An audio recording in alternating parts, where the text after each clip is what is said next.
औज़ुबिल्लाहिमिनश्शैतानिर्रजीम बिस्मिल्लाहिर्रहमानिर्रहीम। Hospital pharmacy services. Pharmacy is the most important department of a hospital, especially in the our healthcare system, where each and every patient which is being treated in our hospital receives some kind of the medicine. Because the treatment in the form of tablets, syrups, injections, everything, all these the important treatment modalities which are being used in our hospitals. And all these things are managed through the hospital pharmacy services. As we discussed in the previous lecture, that the medical error is a very important challenge that is being faced by the uh, healthcare service providers and the hospitals which are operating in the different areas of the world. And the medical error is considered the third leading cause of the deaths all over the world. अगर दुनिया में अगर हम मरने की वजूहत के बारे में देखें तो after heart diseases and cancer medical error is the considered the third leading cause of death. और उससे आप अंदाजा लगा सकते हैं even death data is very much under reported कि हमारे पास बहुत सारी जो डेथ होती हैं जो कि मेडिकल एरर की वजह से होती हैं, लूप होल्स ऑफ सिस्टम्स की वजह से होती हैं, वो रिपोर्ट नहीं होती। तो अगर इसके ट्रू बर्डन का हमें पता हो, ट्रू मैग्नीट्यूड ऑफ प्रॉब्लम का पता हो, तो that may be much more and much extensive as compare to the report data which is being reported. तो वो इसमें जो बहुत सारे मेडिकल एरर्स होते हैं, the majority of the medical errors they are attributed to the medication errors के जो मेडिसिन हम यूज करते हैं उसकी वजह से होते हैं। Majority of the medical errors are relevant and concerned with the use of medicines and the in the hospital. So that's why the effective and the efficient services of the pharmacy is the paramount and the mandatory in the hospital. अगर आप इसको अच्छे तरीके से manage नहीं करेंगे तो you cannot deliver a safe care to our patients. तो अगर फार्मेसी सर्विसेज की हम अपने हॉस्पिटल्स में बात करें तो there are multiple stakeholders involve in the use of medicine.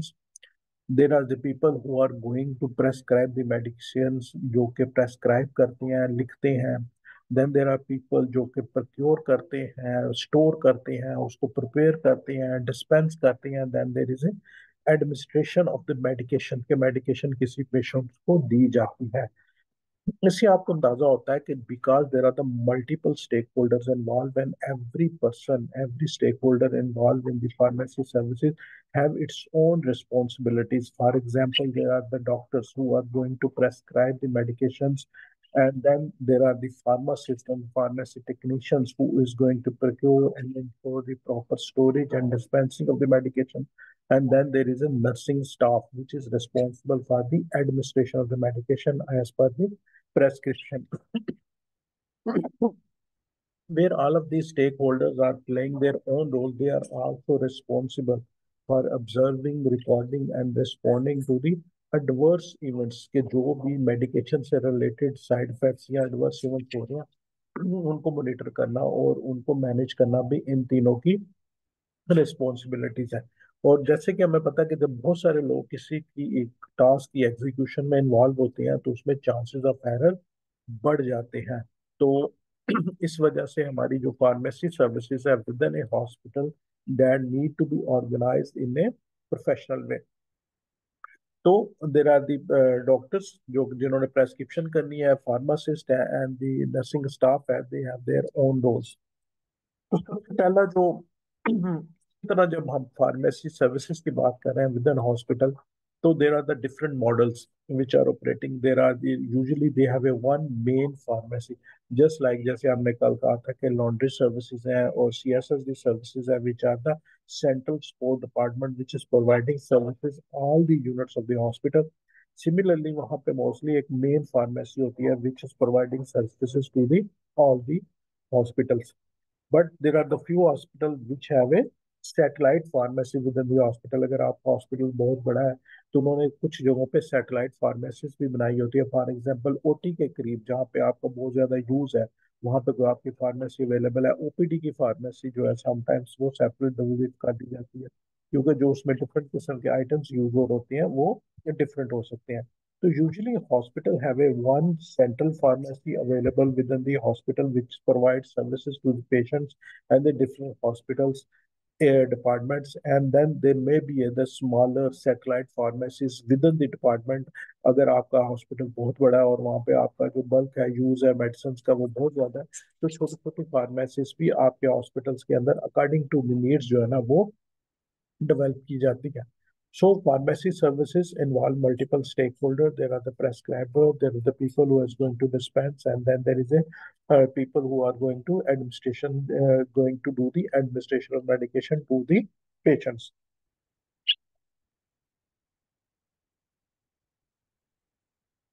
The first segment is the prescription. Prescription. Who is responsible for the prescription of medications? Doctors के अलावा भी कुछ लोग जो हैं वो प्रेस्क्राइब कर सकते हैं मेडिसिन. क्यों जी वाजिद सर साहब? डी फार्मासिस्ट भी होते हैं। डी फार्मासिस्ट को इजाजत होती है कि वो मेडिकेशन प्रेस्क्राइब कर सकता है. और सर किसको आई इजाजत थिंक होती सो। है? जी नुमान रफीक साहब.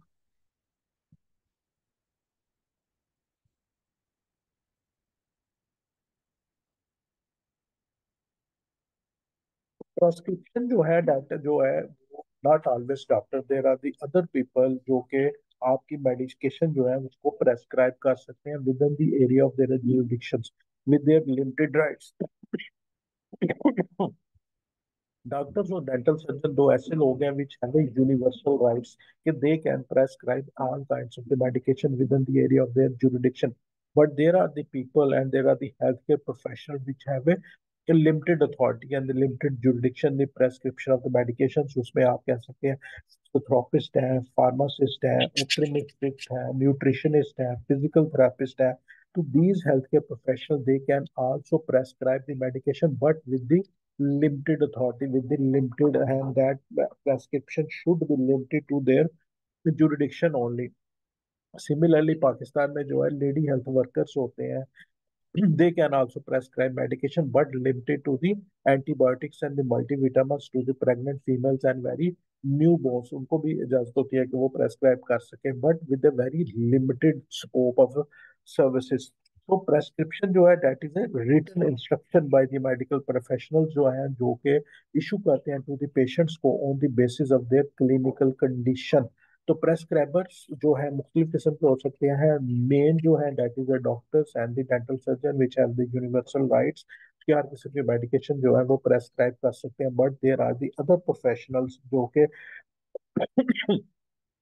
which have a limited rights with the they can prescribe the medication according to their area of the jurisdictions जो होते हैं. जैसे कि हम कहते हैं फिजिकल थेरापिस्ट होते हैं, न्यूट्रिशनिस्ट होते हैं, and then there are the optometrists which can prescribe according to the scope of their services. जैसे कि optometrist है, they can prescribe the certain eye drops for the patients who are suffering from the common eye disease. There are the few countries which have a nurse practitioners available. Nurse practitioners को भी इजाजत होती है कि वो prescribe कर सके अपनी मेडिसिन को. सिमिलरली पाकिस्तान में लेडी हेल्थ वर्कर्स होते हैं जो कि घरों में जाके जो प्रेग्नेंट फीमेल्स होती हैं, जो न्यूबॉर्न बेबीज होते हैं, उनकी टेक केयर करते हैं. They are also allowed to prescribe with a very limited jurisdiction के वो मल्टीविटामिन या जो भी एंटीबायोटिक्स होते हैं for the treatment of the postmortem care और न्यू बोर्न की केयर के लिए वो प्रेस्क्राइब कर सकते हैं.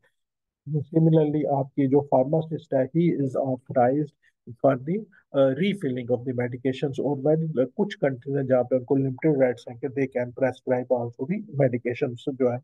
तो मेन जो है that is the doctors and the dental surgeon, and then there are the other healthcare professionals which have a limited authority, which have a limited area of their jurisdiction. They can also prescribe according to the social. तो what is difference between the prescription and medication orders? Medication orders क्या होते हैं जी? जी doctor Zainab.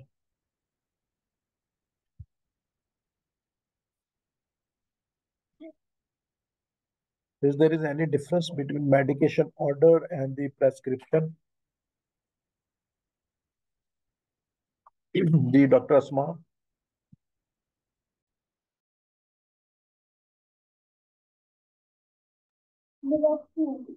Sir, prescription defined order होता है जो medicine देनी होती है, और हम्म। मेडिकेशन जो हम लोग करते हैं, उसमें ये है कि ऑर्डर्स चेंज हो सकते हैं सीनियर कंसल्टेशन के अकॉर्डिंग। हम्म। तो जो भी प्रेस्क्रिप्शन होती है डेट इज मोस्टली हम कहते हैं कोई भी हेल्थ केयर प्रोफेशनल जो किसी पेशेंट्स को दवाइयाँ लिख के देता है वो that is prescription. But if a medication is written for a patient which is admitted in your hospital, ये हॉस्पिटल इंडोर के अंदर जो आपके पास हॉस्पिटल में एडमिट होता है पेशेंट, उसके लिए हम मोस्टली मेडिकेशन ऑर्डर की टर्मिनोलॉजी यूज करते हैं. अगर आप अपने हॉस्पिटल्स पे विजिट करें तो आपको ऐसे नजर आएगा, एक शीट होती है जिसको हम कहते हैं मेडिकेशन शीट होती है या मेडिसिन शीट होती है, जिसके ऊपर सारे ऑर्डर्स लिखे जाते हैं. तो these are the same thing but mostly the prescription का वर्ड जो यूज करते हैं that is for the outdoor patients, and the medication order का जो वर्ड हम यूज करते हैं that is for the patient which are admitted in your hospital. Similarly जो डिस्पेंसर्स होती हैं they are not always pharmacist. तो फार्मासिस्ट के अलावा जो लिमिटेड जुरिडिक्शन है वो डिस्पेंसर जो होते हैं या फार्मेसी टेक्नीशियंस होते हैं which are qualified by the pharmacy council of Pakistan. तो उनको भी इजाजत है कि वो मेडिकेशन जो है वो dispense जो है वो कर सकते हैं. So the prescription is the first step in the use of the pharmacy, in the use of the medications, and the prescription lies with the doctors and the dental surgeon which have a universal rights to prescribe. Whereas the other healthcare professional जो भी हमने discuss किया कि physical therapist हो सकते हैं, nutritionist हो सकते हैं, ऑप्टोमेट्रिस्ट हो सकते हैं, and then there are the pharmacists which have a limited rights according to the scope of the services, according to the jurisdiction, they can prescribe certain medication.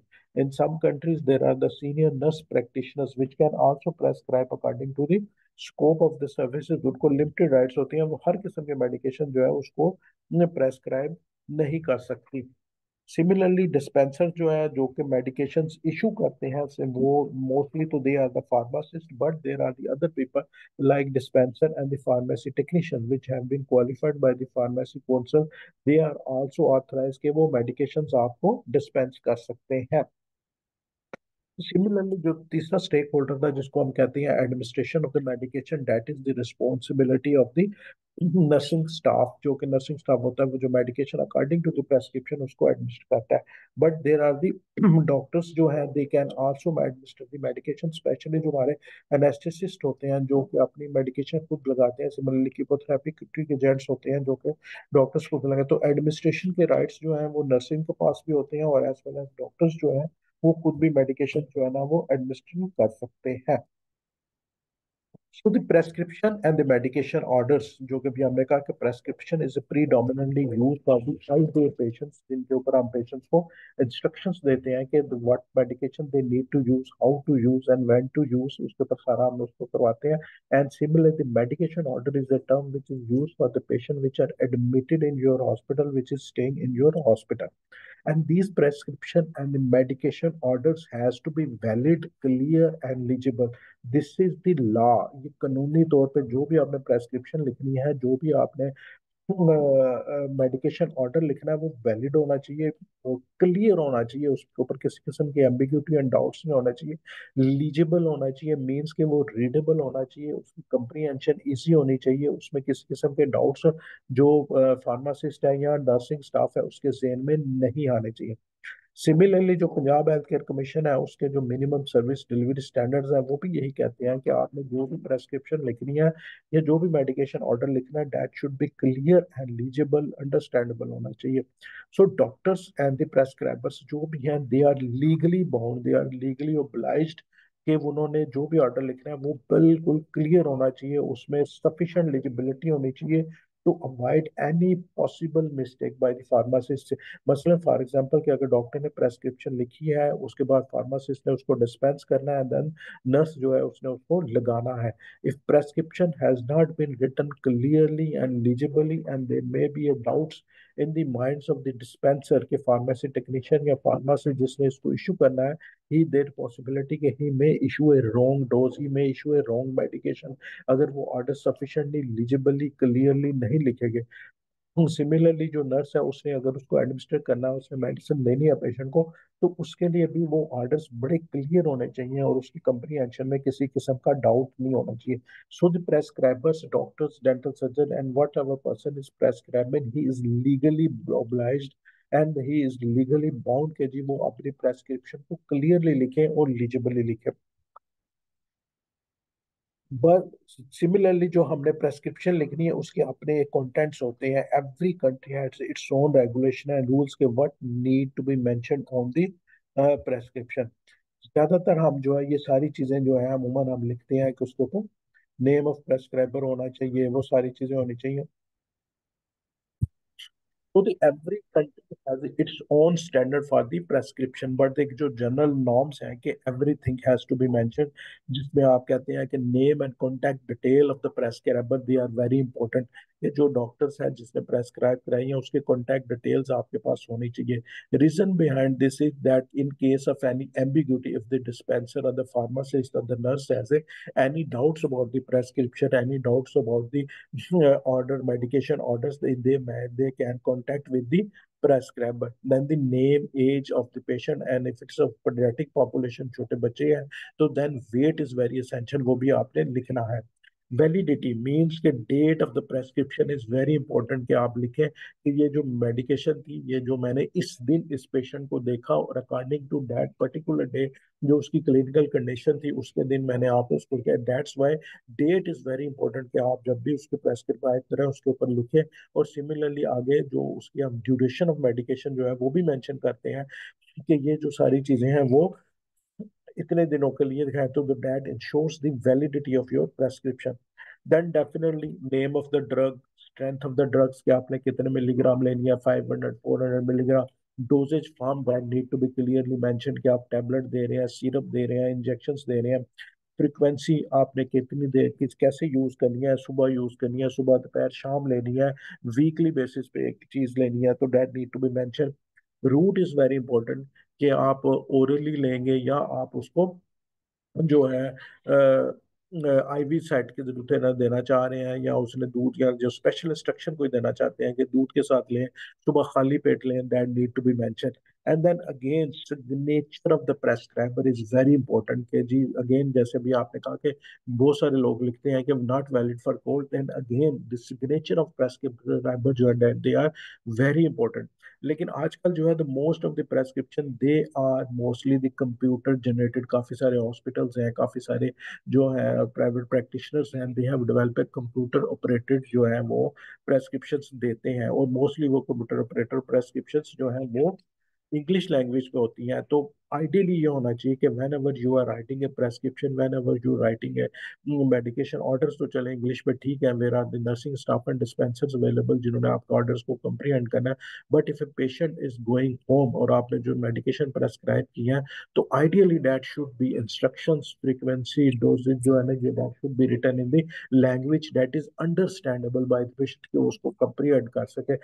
कि सुबह दोपहर शाम टीडीएस के बजाय आप उसको सुबह दोपहर शाम लिखें, बीडी के बजाय आपने उसको सुबह शाम लिखना है. So it is very important जो है ना वो उसको उसकी जो है ना लोकल लैंग्वेज में जो है ना इसकी चीजें होनी चाहिए.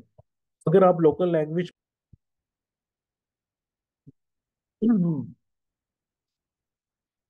दूसरा इंपॉर्टेंट चीज है कि जब भी अगर आप प्रेस्क्रिप्शन लिखते हैं, that should be there should be a designated space on the paper. अगर आप प्रेस्क्रिप्शन लिख रहे हैं और आपका एक पैड है जिसके ऊपर आपने पेशेंट की क्लिनिकल कंडीशन भी नोट किया है और आपने पेशेंट के ऑर्डर्स भी लिखे हैं, तो there should be a designated space in the prescription pad के ऊपर. और सिमिलरली अगर आपका इंडोर का वार्ड है और आपने मेडिकेशन ऑर्डर लिखने हैं और मेडिकेशन शीट लिखनी है, तो वहां पे भी एक स्पेशलाइज्ड स्पेस होनी चाहिए, डेजिग्नेटेड स्पेस होना चाहिए जिसके ऊपर मेडिकेशन ऑर्डर्स जो है ना लिखे जा सके. ये स्पेसिफाइड स्पेस या डेजिग्नेटेड स्पेस बनाने का हमें क्या फायदा होता है जी? हमने मेडिकेशन ऑर्डर्स जो है ना क्यों हमें चाहते हैं कि एक खास जगह पे ही लिखे जाएं, क्यों जी मिस एमन?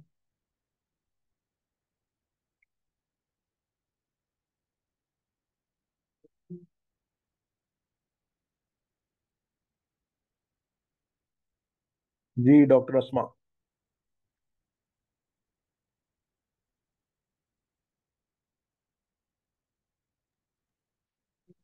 हाँ जी सर, आपका क्वेश्चन क्या था?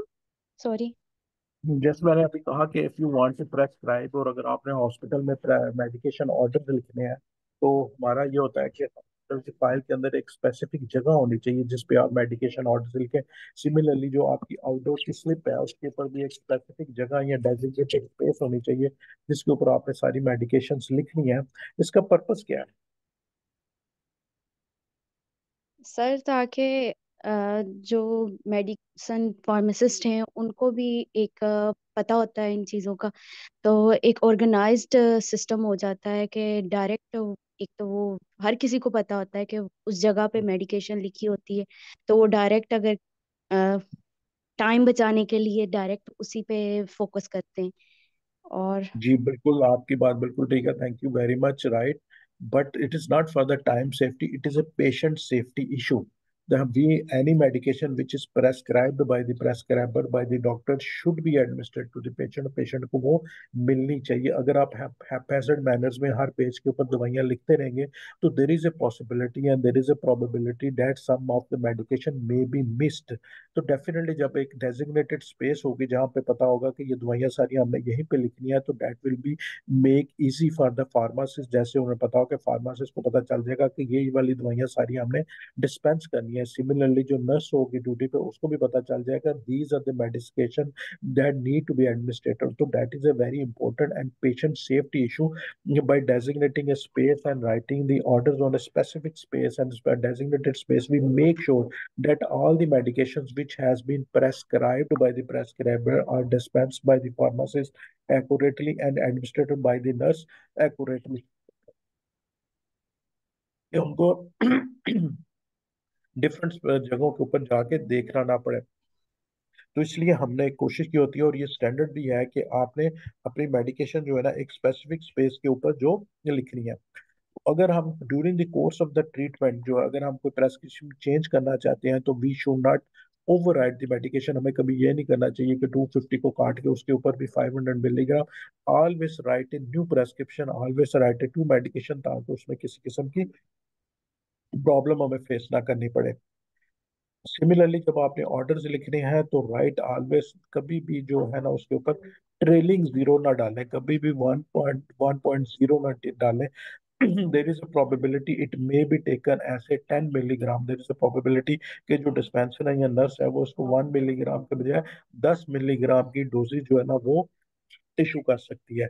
Always use the leading zeros. अगर आपने उसको 0.1 मिलीग्राम या 0.2 मिलीग्राम डालनी है, तो उससे पहले जो है ना लीडिंग जीरो जरूर डालें। अगर आप 0.1 नहीं लिखेंगे, देर इज अ प्रोबेबिलिटी कि आप 0.1 मिलीग्राम के बजाय उसको जो है ना 1 मिलीग्राम की डोज जो है ना वो दे सकते हैं। So, number one, prescription is the responsibility of the doctors and the dental surgeon. Number two, they need to write clearly, legibly और अच्छे तरीके से उन्होंने सारी लिखना है। Number three, they need to write on a specific place, a designated space, जो आपकी prescription order है या जो medication order है उसके ऊपर लिखना है। और haphazardly on every sheet of your patient file you should not लिखें। और जब भी लिखें उसको clearly लिखें ताकि उसको understand करने में कोई भी प्रॉब्लम जो है ना वो ना हो। और स्पेशली अगर आप देखें हमारी नेबुलाइज जो मेडिकेशन होती हैं जिसको हम नेबुलाइज किया जाता है, उसकी डोज जो है ना वो मेंशन नहीं होती है। Dash dose should be mention in volumes, कि हमने इसको 1 ml जो है नेबुलाइज करना है या 2 ml के साथ करना है, और इसकी तरह उसको हमने देना है। सिमिलरली जो आप इन्फ्यूजन रेट्स हैं, that should be clearly mentioned कि हमने उसको कितने देने हैं। So these are the standards whenever you are writing a prescription and whenever you are writing a medication orders in the hospital that need to be taken care। और ये आपकी जब आप भी ऑर्डर्स करें जब भी हॉस्पिटल कार्ड का, तो आपको ये सारी जो एरर्स हैं that need to be identified. Pakistan में एक स्टडी हुई थी पेशावर में, जिसमें जो है ना Pakistan journal of medical sciences में उन्होंने तकरीबन जो है मोर देन 1000 डॉक्टर्स जो है उनकी प्रेस्क्रिप्शन का एनालिसिस किया। तो इसमें देखें तो हमारे स्टैंडर्ड्स जो है ना वो उसके बहुत ही बुरे हालात है। कि बहुत सारी ऐसी प्रेस्क्रिप्शन थी, तकरीबन 89%, 90%, जिसके ऊपर फिजिशियन का नाम यानी कि जिसने प्रेस्क्राइब किया था वो ही आइडेंटिफाई जो है ना वो नहीं हो रहा था। और पेशेंट का रजिस्ट्रेशन नंबर, पीएमडीसी नंबर किसी भी प्रेस्क्रिप्शन के ऊपर नहीं था। ऑलमोस्ट 100% ऐसी थी, 98% जिसके ऊपर उसका नाम नहीं लिखा हुआ था। वेरी फ्यू जिसके ऊपर पेशेंट का नाम नहीं लिखा हुआ था। Similarly diagnosis was not mentioned in majority of the 80% ऐसे थे जिनके ऊपर जो है ना डायग्नोसिस जो है वो नहीं लिखा हुआ था। ड्यूरेशन जो है वो मेंशन नहीं थी बहुत सारी यूज के ऊपर कि आपने उसको कितनी देर के लिए यूज करना है। तो that was a very important study जो कि हमारे पेशावर में की गई थी। और अगर आप यहाँ पे देखें कि standards are not being made, जिससे आपके चांसेस ऑफ एरर जो है ना बढ़ जाते हैं। Chances of error by the dispenser, chances of error by the nurse, और अल्टीमेटली पेशेंट सेफ्टी जो है ना वो बड़ी सीरियसली जो है ना वो कंप्रोमाइज होती है। So this is the prescription. The first step in the hospital pharmacy services is the prescription. Prescription is the responsibility जो है वो prescriber की है। prescriber जो universal rights है that lies with the doctors and the dental surgeon, but there are the other people, healthcare professional, जिसमें आप कहते हैं physical therapist होते हैं, nutritionist होते हैं, optometrist होते हैं, pharmacist, उनको भी लिमिटेड jurisdiction जो है ना वो हासिल है कि वो अपनी according to their area of field को कुछ मेडिकेशन जो है ना वो प्रेस्क्राइब कर सकते हैं। और जब भी आपने प्रेस्क्रिप्शन लिखनी है दैट शुड बी क्लियर, लीजिबल और अंडरस्टैंडेबल होनी चाहिए, preferably in the local language होनी चाहिए। और जो स्टैंडर्ड्स अभी हमने डिस्कस किए वो उसके अंदर सारे होने चाहिए, so that the patient safety जो है that is not being compromised, और वो सारी चीजें जो है ना उसके अंदर मेंशन होनी चाहिए। और जब भी आप अपनी मेडिकेशन शीट में ऑर्डर्स लिखें that should be taken carefully, और उसमें किसी किस्म की एम्बिग्यूटी जो है वो नहीं होनी चाहिए। सेकंड जो स्टेप है that is hospital pharmacy services में that is done by the pharmacist. जैसे अभी हमने कहा जो फर्स्ट स्टेप है that is prescription that lies with the doctors and the dental surgeon and other few professional. But there is a second step जो जिसके अंदर हॉस्पिटल की परचेज है, स्टोरेज है, प्रेपरेशन है, डिस्ट्रीब्यूशन है, डिस्पेंसिंग है, इन्वेंटरी कंट्रोल है, and then monitoring. That is the responsibility of the hospital pharmacist, और जो आपके फार्मेसी टेक्नीशियंस हैं उनकी जिम्मेदारी है कि वो सारी चीजें लेके चलें। तो सबसे पहले जो है हॉस्पिटल फार्मेसी जो है वो उसके अंदर जो है उसकी अगर आपने मैनेज करना है तो that should be a very authorized assessor होनी चाहिए। Not everybody should be allowed to enter the pharmacy. Pharmacy के अंदर हर किसी को इजाजत नहीं होनी चाहिए कि वो उसके अंदर जा सके और एंटर हो सके।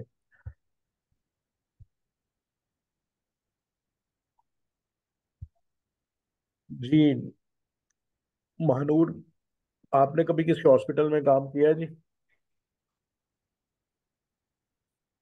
जी सर, मैं ऑलरेडी हॉस्पिटल की एडमिनिस्ट्रेटर जी हूँ। मुझे बताइएगा आपकी फार्मेसी के बारे में कि कैसे मैनेज होती है वहाँ। सर, इतना बड़े स्केल पे तो हॉस्पिटल अभी रन नहीं है। ये है कि सिर्फ हम्म। आई डिपार्टमेंट है और उसमें बहुत सारी ऐसी मेडिसिन है जिसमें कोल्ड स्टोरेज वगैरह चाहिए होता है, क्योंकि आपको पता है कि हम्म। लेंसेज के लिए टेम्परेचर को मैटर करना बहुत ज़रूरी होता है। हम्म। तो उसमें सर सबसे पहले उसका टेम्परेचर जो है वो एसी कंडीशन होना चाहिए। उसके हम्म। अंदर जो है उसके सारे मेंटेनेंस होने चाहिए, उसके जो पैरामीटर्स होते हैं, स्ट्रोक का इन हम्म। और आउट होना चाहिए जो कि बहुत ज़रूरी है। और हम्म। फर्दर वो मेडिसिन जो नियर टू एक्सपायरी हैं हमको उनको एक्सपोज करना चाहिए, या अगर वो हम्म। हम रिटर्न करते हैं अपने वेंडर को। सो वो चीज़ें हम्म। बहुत मैटर करती हैं। जी बिल्कुल। और आप इन्वेंट्री कैसे स्टोर करते हैं, कोई आपने तरीकाकार रखा होगा? सर अभी तक तो आपको पता है कि पुराने ही सिस्टम चल रहे हैं कि रजिस्टर बेस ही होता है। हम्म। सिस्टमेटिकली हम्म। तो बहुत कम है कि मेडिसिन की जो स्टोरेज है उसको मेंटेन किया जाए। हम्म। जी बिल्कुल जी। जो स्टोरेज एरिया या जो फार्मेसी स्टोर्स होता है हमारा, नंबर वन जो है ना that to not be accessible to the everyone because you have a very expensive items वहाँ पे अवेलेबल। आपके जैसे अभी मैम ने कहा कि लेंसेज हमारे पास अवेलेबल होते हैं, अगर उसमें से एक भी लेंस जो है उसकी पिलफरेज हो गई या कोई आगे उठा के ले गया तो आपको काफी नुकसान हो जाता है। सिमिलरली बहुत सारे सर्जिकल डिस्पोजेबल्स होती हैं, even the medications which are very expensive one.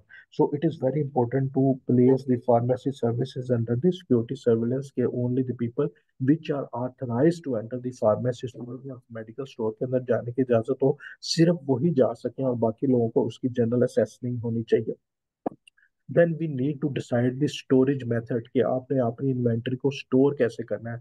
तो कुछ हॉस्पिटल्स हैं जिन्होंने अल्फाबेटिकली स्टोर की होती हैं, डिफरेंट कंपार्टमेंट्स बना के अपनी मेडिकेशंस को अल्फाबेटिकली जो है ना स्टोर किया जाता है। कुछ हॉस्पिटल्स हैं जहाँ पे जो है ना आपकी जो है कंपनी वाइज स्टोर की जाती हैं, जैसे कि कंपनीज आती हैं ग्लेस्को स्मिथ की या उसकी बिकम की जो मेडिकेशन है उसको स्टोर किया जाता है।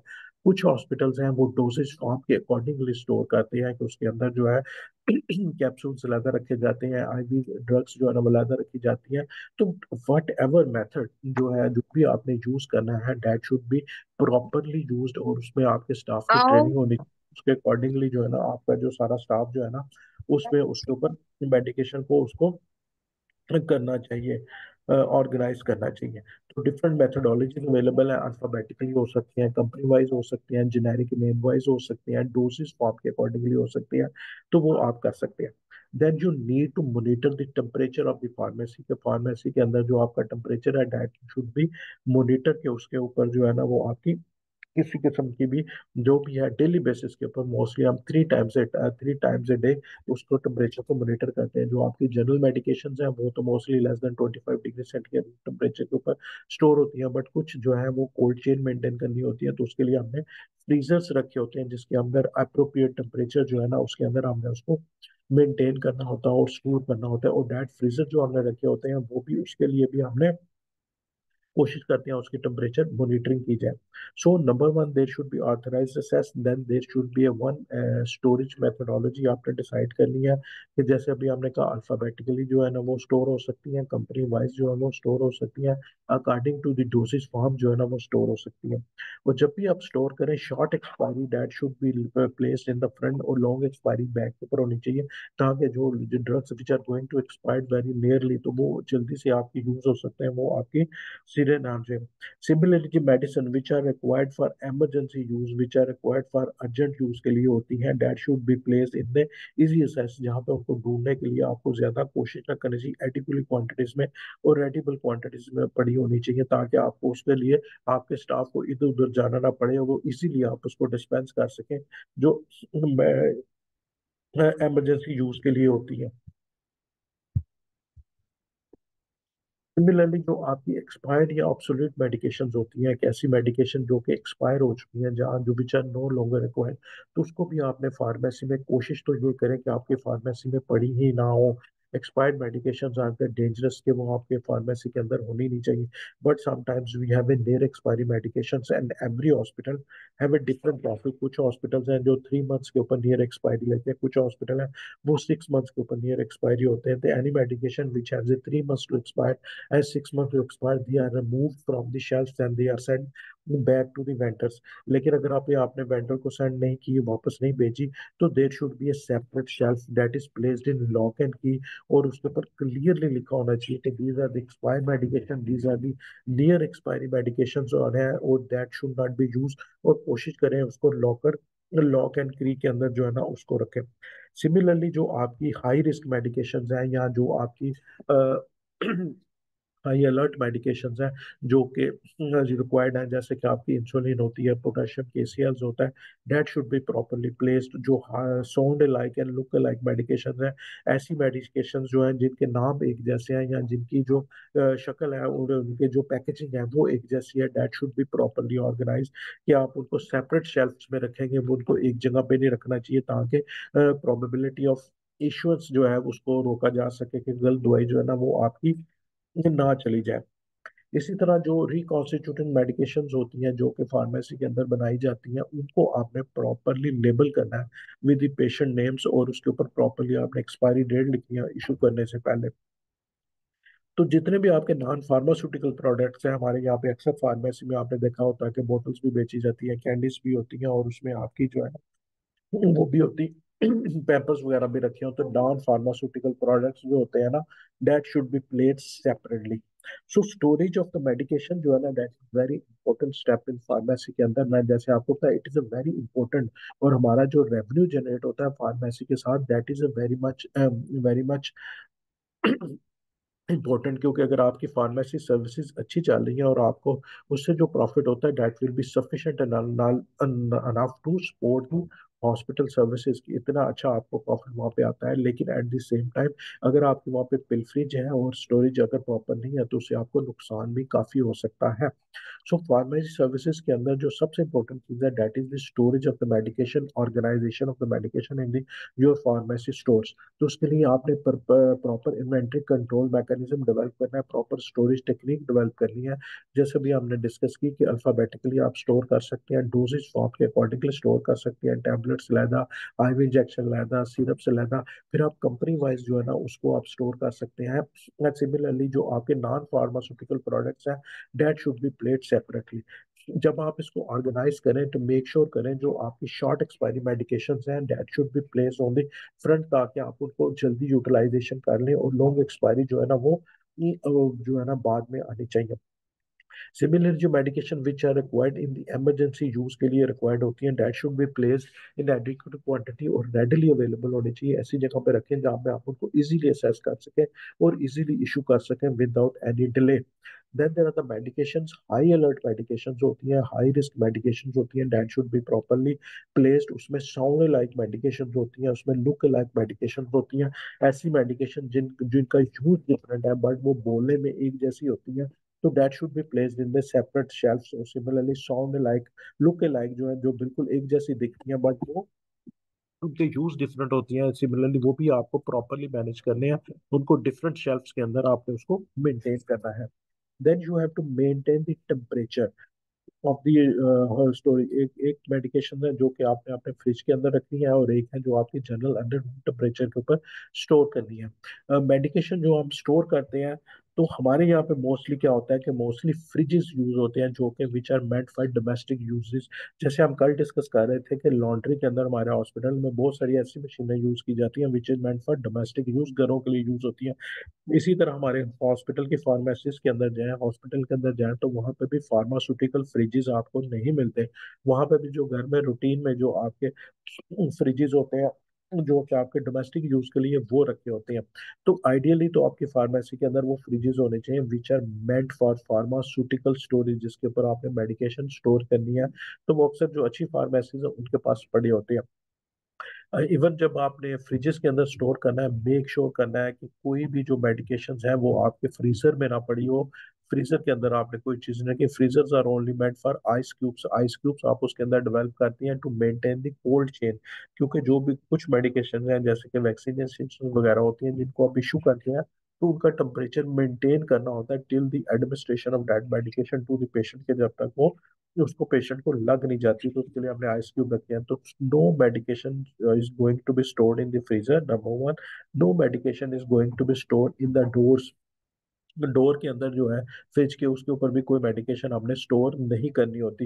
And the medication which are placed in the fridge that should be organized in such a way that they are not touching each other, they are far away from the walls of the fridge, के वो बिल्कुल wall के साथ भी touch ना करें, 5 to 7 centimetre away होनी चाहिए, और ताकि उनके दरमियान, and there should be sufficient space between the medication to allow the ventilation, के उनके दरमियान थोड़ी सी हवा का भी गुजर हो सके, ताकि वो किसी किस्म की भी उसके अंदर जो है ना वेट जो है ना वो ना हो। तो आपने कोल्ड चेन भी मेंटेन करनी है, उनको स्टोरेज कंडीशंस को अप्रोप्रिएट रखना है। Majority of the medication they are stored at a room temperature and you need to monitor the temperature at least 3 times a day. Mostly हमने वहाँ पे थर्मोस्टेट्स या थर्मोमीटर लगाए होते हैं जो कि डेली बेसिस के ऊपर मॉनिटर करते हैं। सिमिलरली जो है फ्रिज के अंदर जो कि medication that need to be stored at an appropriate temperature, तो preferably there should be an pharmaceutical fridges जो होते हैं वो यूज करने चाहिए, लेकिन हमारे यहाँ पे मोस्टली डोमेस्टिक फ्रिज यूज किए जाते हैं। अगर आप डोमेस्टिक फ्रिज यूज कर रहे हैं तो no medication is going to be stored in the freezer, उस वो सिर्फ आइस क्यूब्स वगैरह बनाने के लिए उसको यूज करें। No medication is going to be stored in the doors of that fridge, and there should be a proper organization of the medication, कि that should be away from दीवार्स, उसकी दीवारों के साथ, फ्रिज की दीवारों के साथ भी कोई चीज टच नहीं करनी चाहिए। There should be sufficient space between the medication जो आपने रखी है टू अलाउ द वेंटिलेशन। तो स्टोरेज इज वेरी इंपॉर्टेंट, जैसे भी हमने डिस्कस किया कि pharmacy is very important revenue generator. Hospital hospital के अंदर जो है ना सबसे ज्यादा जो रेवेन्यू है आपको जहाँ पे आपको ओटी से आता है, उसके बाद आपको फार्मेसी सर्विसेज से रेवेन्यू जनरेट आता है। You need to monitor. तो इसमें जहाँ पे आपके पास बहुत सारी एक्सपेंसिव मेडिकेशन होती हैं, तो एक माइनर स्पिलेज जो और पिलफरी जो है वो आपको काफी ज्यादा नुकसान दे सकती है। There are the some pharmaceutical products हैं जो कि थाउजेंड्स में आते हैं, और maybe the surgical products है जो सर्जिकल डिस्पोजेबल्स होते हैं, दे आर वेरी एक्सपेंसिव। अगर एक भी मेडिकेशन आपकी उसमें से गायब हो जाती है तो आपको उससे काफी नुकसान होता है। So security and inventory control is very important. Similarly जो आपके एक्सपायर्ड मेडिकेशन है, there should not be any expired medication in your pharmacy और इन योर स्टोर। अगर कोई एक्सपायर हो जाती है तो उसको रिमूव करके उसको सेपरेट लोकेशन पे रखें। But if do not have the separate location, that should be properly labelled and lock and key में होनी चाहिए, ताकि उसके ऊपर जो है ना किसी किस्म को कोई उसको इश्यू ना कर सके, वो किसी पेशेंट को डिस्पेंस ना कर दी जाए। That is an important concept is the narcotics, कि आपके हॉस्पिटल के अंदर जो भी जितने भी नॉर्कोटिक्स हैं उसकी सेफ्टी एंड सिक्योरिटी भी मेंटेन करना आपकी जिम्मेदारी है। कि क्योंकि नॉर्कोटिक्स जो होते हैं that is very important and there is a probability of addiction, जो स्पेशली डॉक्टर्स नर्सिस फार्मासिस्ट के दरमियान भी एडिक्शन होती है, कि वो बहुत सारे नॉर्कोटिक्स जो है ना वो खुद भी यूज कर सकते हैं। तो लिहाजा नॉर्कोटिक्स के लिए सेपरेट रजिस्टर जो है that is separate record maintain किया जाता है, कि किस पेशेंट्स को इशू किया गया, कितना इशू किया गया, और किस डॉक्टर की एडवाइस के ऊपर जो है ना उसको इशू किया गया। तो नॉर्कोटिक्स जो है वो हम सेपरेटली मोस्टली स्टोर करते हैं अंडर लॉक एंड की, कि उसकी जो है ना वो प्रॉपर रिकॉर्ड मेंटेनेंस होती है।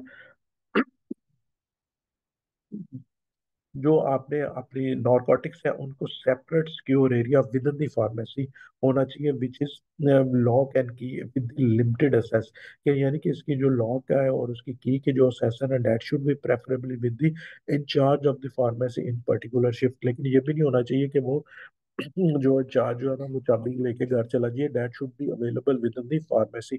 सो narcotics they are very important, that should be placed in a separate area in a separate shelf and preferably within the lock and key, and access जो है उसकी limited होनी चाहिए, preferably within the in charge of the pharmacy, जो भी shift में available है उस तक होना चाहिए। And then there should be a proper record maintenance of all the narcotics which are being dispensed from your pharmacy. Daily आप अपनी स्टॉक टेकिंग करेंगे कि जी हमने कितनी हमारे पास अवेलेबल है, कितने हमने इशू कर दिए हैं, किस पेशेंट्स को हमने इशू किया है, किस डॉक्टर की एडवाइस पे हमने इशू किया है।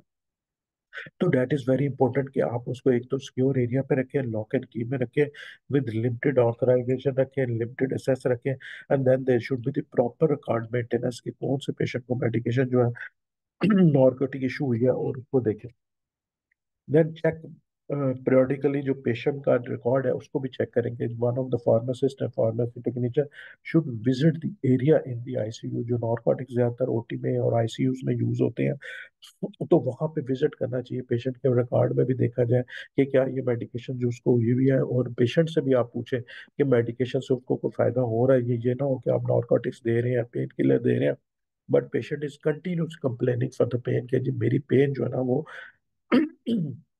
सेटल जो है ना वो नहीं हो रही है। अगर कोई ऐसी सूरत हाल हो, अगर आप डेली बेसिस पे उसको नारकोटिक्स इशू कर रहे हैं, लेकिन उसकी भी वेरिएशन को ऑब्जर्व करना है, कि कोई ऐसा फार्मासिस्ट है या ऐसे डॉक्टर है या नर्सिंग स्टाफ है जिसकी मौजूदगी में नारकोटिक्स बहुत ज्यादा इशू होते हैं, कोई इवनिंग शिफ्ट में ज्यादा जा रहे हैं, नाइट शिफ्ट में ज्यादा जा रहे हैं, तो उसको भी आपने अपनी शिफ्ट वेरिएशन के ट्रेंड को भी स्टडी करना होता है, कि मॉर्निंग पे तो 4-5 इंजेक्शन इशू होते हैं, इवनिंग के ऊपर 10-15 इशू हो जाते हैं। तो इसको भी स्टडी करें, ताकि इससे भी it will helps to identify कि ये इसका कोई मिस यूज तो नहीं हो रहा। Then look for in the changes in the performance of the workers. आपके जो वर्कर्स काम कर रहे हैं, स्पेशली ऐसे वर्कर जो कहते हैं सर मेरी इवनिंग भी लगा दें, मेरी नाइट भी लगा दें, मैं जो है ना वीकेंड पे भी ड्यूटी करूंगा, the worker which are very much willing to stay in the hospital most of the time, तो उसको भी आपने देखना, उनके मूड स्विंग्स को देखें, कि कोई ऐसा तो नहीं है जो कोई यूफोरिया का शिकार है या कुछ चीजें हैं। तो that is also helps to understand कि इनमें से कुछ कौन नारकोटिक्स जो है वो मिस यूज तो नहीं कर रहा। तो नारकोटिक्स आर वेरी इंपॉर्टेंट, और इसमें हमारे ऊपर रेगुलेटरी कंप्लायंस भी काफी ज्यादा होती है। तो इसका रिकॉर्ड मेंटेन करना और इसकी इश्यूज को और उसको देखना जो है ना दैट इज वेरी इंपॉर्टेंट। एक तो ये है कि आपने उसको सेपरेट सिक्योर एरिया में करना है, लॉक एंड की में करना है, विद लिमिटेड ऑथराइजेशन करना है। Then the record of every narcotics that is a being issued उसको मेंटेन करना है, कि कौन से डॉक्टर की एडवाइस पे इशू हुआ, कौन से पेशेंट को इशू हुआ, कितना डोजेज जो है। Then you need to verify from the patients. तो आप अपने सीजनल ट्रेंड्स को भी स्टडी देखें, शिफ्ट शिफ्ट की जो वेरिएशन है उसको भी स्टडी करें, कि कौन सी शिफ्ट में बहुत ज्यादा नारकोटिक्स जो है ना इशू होते हैं। I was working in one of the hospital, तो हमारे पास रात को 8 बजे 10 बजे के बाद बहुत ज्यादा पेन के पेशेंट आने शुरू हो जाते थे, जहाँ पे जो है ना किसी की भी पेन जो है ना सेटल नहीं होती थी। किसी को पेट में दर्द हो रही है, किसी को चेस्ट में दर्द हो रही है, तो एवरीबॉडी जो है ना, जब तक उसको कोई नॉर्कोटिक्स नहीं लगता था उसकी पेन ही नहीं सेटल होती थी। तो वही study the trends which came across कि जी multiple and huge quantities of narcotics are being issued in the night shift. तो जब आपने उसको प्रॉपरली स्टडी किया तो पता चला कि there are the many people which are addicts and they are visiting the hospital emergency in the night sir just to get the secure dose of this narcotics. तो इसको भी देखना पड़ता है आपका कि सीजन जो आपकी वेरिएशन आ रही है शिफ्ट में कि किस में ज्यादा इशू हो रहे हैं, तो that will help you then to look at the performance of the workers, और उनके मूड स्विंग्स को भी देखें, स्पेशली द वर्कर्स जो कि very much willing to work in the pharmacy all the times, जो है ना उनको भी कोशिश करें कि उनके वो तो नहीं मिस यूज तो नहीं कर रहे। तो इस तरह जो आपने जो फार्मेसी है उसके अंदर स्टोरेज जो है उसको प्रॉपरली करना है। नंबर वन, कोई भी मेथोडोलॉजी जो है वो आपने डिफाइन कर लेनी है। नंबर टू, आपकी जो एक्सपायर्ड मेडिकेशन जो है वो आपकी फार्मेसी के अंदर जो है ना बिल्कुल नहीं होनी चाहिए। नंबर थ्री, आपने नॉर्कोटिक्स के लिए सेपरेट शेल्फ डेवलप करना है। देन हाई अलर्ट मेडिकेशन जो है, जो हाई रिस्क मेडिकेशन है, जैसे हमने कहा sound like and look like medication, उनके लिए प्रॉपर आपने मैकेनिज्म डेवलप करना है। और टेम्परेचर को मॉनिटर करना है आपने। ऑथराइजेशन ऑफ द एसेस जो है वो that should be limited enough. Then the fridge के अंदर जो आपने मेडिकेशन यूज करनी है, preferably that should be within the pharmaceutical fridge. अगर आपके पास फार्मास्यूटिकल फ्रिज नहीं है, दूसरा यूज कर रहे हैं, तो उसका टेम्परेचर प्रॉपरली मॉनिटर होना चाहिए। Number one, no medication is going to be stored in the freezer, no medication is going to be stored in the door of the fridge, and no medication is going to be stored very close to the walls of the fridge. That should be at least 5 to 10 centimeter away from the walls, और उसके दरम्यान भी specific space होनी चाहिए ताकि उसकी चीजें हट सके। सिमिलरली जो नॉर्कोटिक्स है वो आपका उसके ऊपर कंट्रोल जो है ना वो बड़ा अच्छा होना चाहिए। और जो नॉन फार्मास्यूटिकल प्रोडक्ट्स हैं that should B separately stored ताकि उसके ऊपर कोई इशू जो है ना वो ना आए।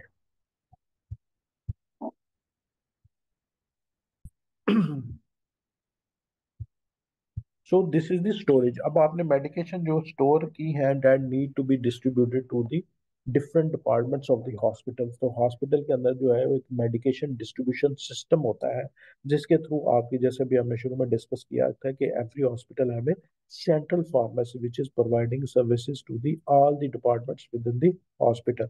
अब उस फार्मेसी से आपने एक अपनी फार्मेसी से सारी मेडिकेशन जो है ना डिस्ट्रीब्यूट करनी है। तो there are the multiple three and four types of the distribution system which are operating in the different hospitals.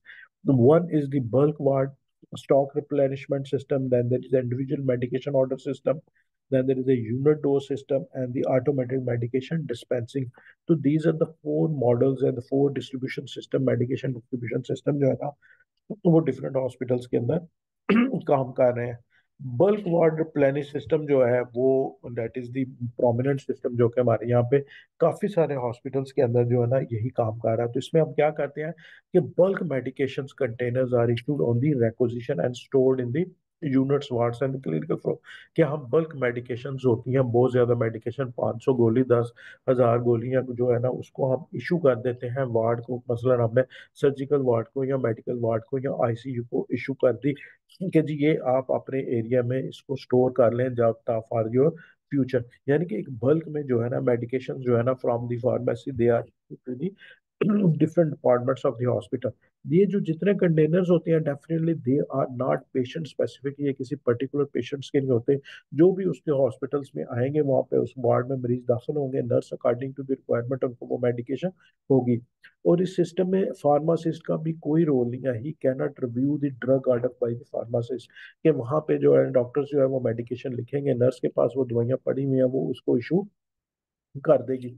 फायदा इस सिस्टम का क्या है कि there is a short turn around time between the prescription and the administration, because we have already issue the medication that are being stored in the clinical units and the floors. तो जैसे ही doctors जो है वो medication prescribe करते हैं तो वो ward के अंदर आपके पास अवेलेबल है, तो जल्दी से जो है ना वो पेशेंट को मिल जाती है। और इसमें आपको फायदा, नुकसान क्या होता है कि यूज ऑफ स्टॉक मेडिकेशन जो है ना वो स्पिलफ्री जो स्पिलिज के चांसेस जो है ना इसमें बहुत ज्यादा होते हैं। तो ये ज्यादातर हमारे लिए फायदेमंद होता है, जो कि आपकी लो कॉस्ट मेडिकेशन होती है और हाई वॉल्यूम जिनका यूज होता है, जिनका यूज बहुत ज्यादा होता है, लेकिन वो सस्ती होती है। जैसे कि अगर सर्जिकल वार्ड के अंदर आपको पेन किलर चाहिए, पेन किलर जो है ना वो that is required almost every patients के लिए वहाँ पर रिक्वायर्ड होता है। सिमिलरली पैरासीटामोल्स आपको चाहिए या एलर्जी की कोई दवाइयाँ चाहिए, तो उसके लिए ये ज्यादातर सिस्टम यूज होता है। तो bulk ward stock replenishment system में आप क्या करते हैं कि बल्क कंटेनर्स के अंदर बहुत ज्यादा क्वांटिटीज के अंदर मेडिकेशन जो है they are issue to the different department that are stored in their departments, और वो फिर अकॉर्डिंगली उसको स्पेच करते हैं। और इसका फायदा हमें क्या है कि शॉर्ट टर्न अराउंड टाइम होती है। जैसे ही कोई डॉक्टर जो है ना वो प्रेस्क्राइब करेगा medication, that will be easily and फौरी तौर पे वो उसको अवेलेबल हो जाएगी। लेकिन उसका नुकसान क्या होगा कि पिलफरेज और स्पिलिज के चांसेस जो है ना उसके अंदर बहुत ज्यादा होते हैं। और इसके अंदर किसी किस्म का भी जो है ना review bye the pharmacist, pharmacist का इसके अंदर कोई रोल नहीं होता। ना तो वो मेडिकेशन ऑर्डर्स को देख सकता है, ना कोई अपनी एडवाइस दे सकता है। और जितने जो कंटेनर्स होते हैं they are not patient specific, वो बेसिकली वार्ड स्पेसिफिक्स होते हैं। और ड्रग्स इंटरेक्शन या साइड इफेक्ट्स या किसी की डोज कम या ज्यादा करनी है तो फार्मासिस्ट उसमें इसमें कोई रोल प्ले नहीं कर सकता। तो इसमें का जो है this type of the system जो है ना that is very effective for the areas जहाँ पे आपको इमीडिएट रिस्पांस की जरूरत होती है।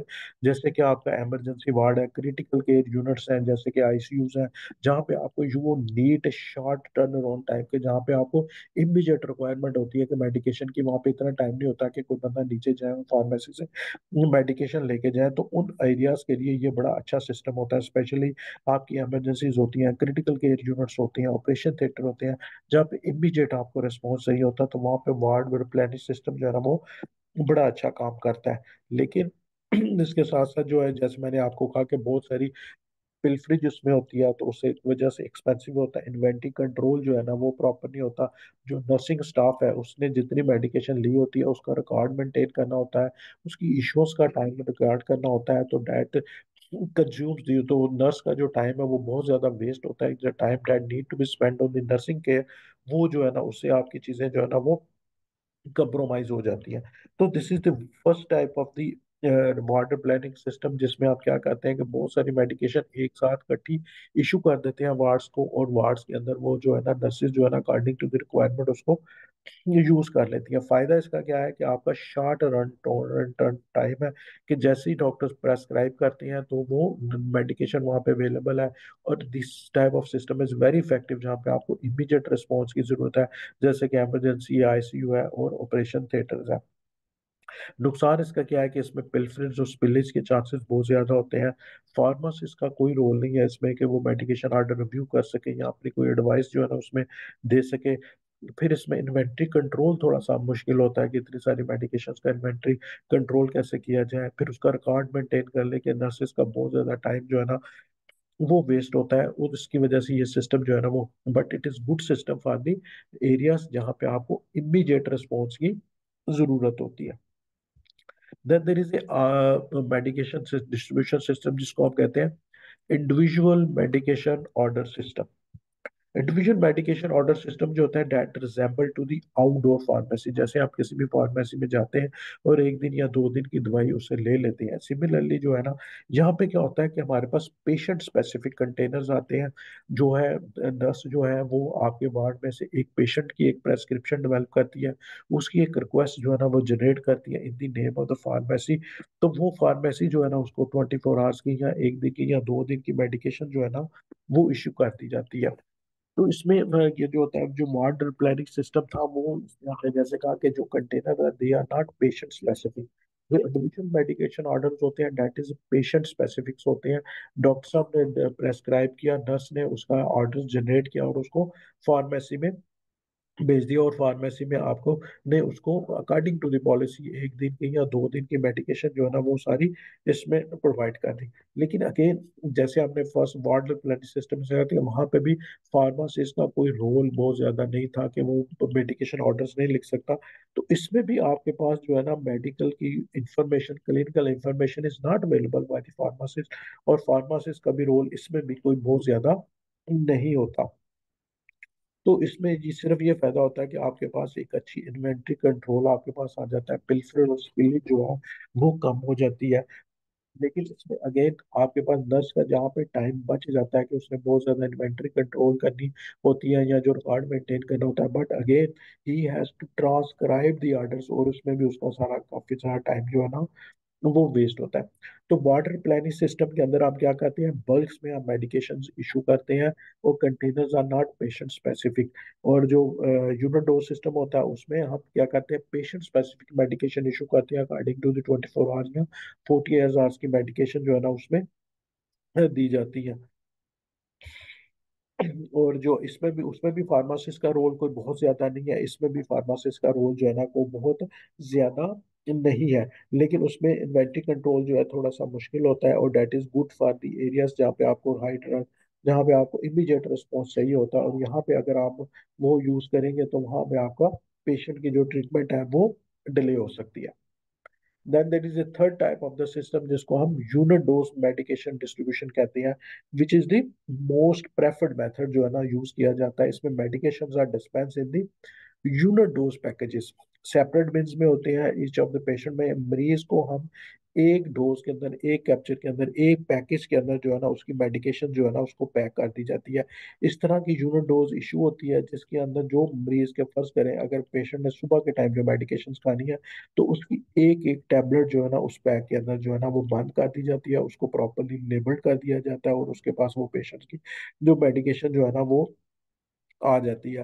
तो इसमें हम क्या करते हैं, मेडिकेशन और डिस्पेंस इन दी यूनिट डोज पैकेजिंग, और उसमें एक टाइम की मेडिकेशन जो है ना उसको बंद कर दिया जाता है। अब ये जब इस तरह के पैकेजेस इशू होते हैं तो वो सुबह दोपहर शाम 3 टाइम की मेडिकेशन जो है ना उसको इशू कर दी जाती है।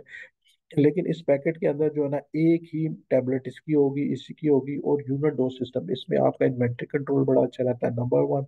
नंबर टू, इसमें आपको जो है किसी किस्म की वेस्टेज जो है मेडिकेशन की जो है वो नहीं होती। और तीसरा, इसमें आपका बहुत ज्यादा जो है ना वो रिटर्न जो है मेडिकेशन जो है ना वो इन्वेंटरी कंट्रोल में इजीली आ सकती है। अगर यूज नहीं हुई है, वो पैक्ड है, तो प्रॉपरली इजीली, अगर वो वेस्ट भी हो गई है तो मैक्सिमम एक ही टैबलेट जो है ना आपकी वेस्ट होगी, और इसमें जो चांसेस ऑफ वेस्ट, जो पिल्फरेज जो है ना वो सीरियसली जो है ना वो रिड्यूस हो जाते हैं। और इसमें दूसरा ये फायदा होता है कि patients are charge only for the those doses जो कि उनको इशू की गई हैं। मसला ये नहीं होता कि आपने उसे 10 टैबलेट्स की एक स्ट्रिप मंगवा लिया या निकाल ली, इसमें एक ही टैबलेट इशू होनी है। वो that single tablets will be charge for the patient, और उसको भी, पेशेंट्स को भी फायदा होता है। और all doses of medication required nursing staff are prepared by the pharmacy, और ये सबसे बड़ा इसका फायदा ये होता है कि ये सारा का सारा काम जो है ना ये फार्मेसी में किया जाता है। नर्स का सिंपली काम क्या होता है कि उसने ऑनलाइन ऑर्डर्स जो है वो इशू करने होते हैं, सिर्फ और सिर्फ फार्मेसी फार्मेसी में वो ऑर्डर्स जो है ना इजीली अवेलेबल हो जाते हैं, और वो सारा काम करते हैं। वो मेडिकेशन रिमूव करते हैं और पैकेजेस बना के ऊपर भेज देते हैं। नर्स का काम सिर्फ इतना रह जाता है कि उसने ये पैकेज जो है वो पेशेंट को देना है मॉर्निंग इवनिंग। तो नर्स का बहुत सारा जो टाइम है ना वो काफी सारा बच जाता है, वो that time can be spend into the,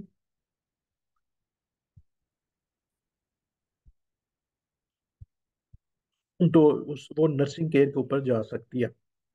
लेकिन इसका नुकसान क्या होता है, जहाँ पे हम पेशेंट को चार्ज कर रहे हैं only for a particular tablet, वहाँ पे चूंकि ये सारा सिस्टम ऑनलाइन आपने डेवलप करना है, आपने अपने बार कोडेड प्रॉपर सिस्टम बनाना है ऑनलाइन।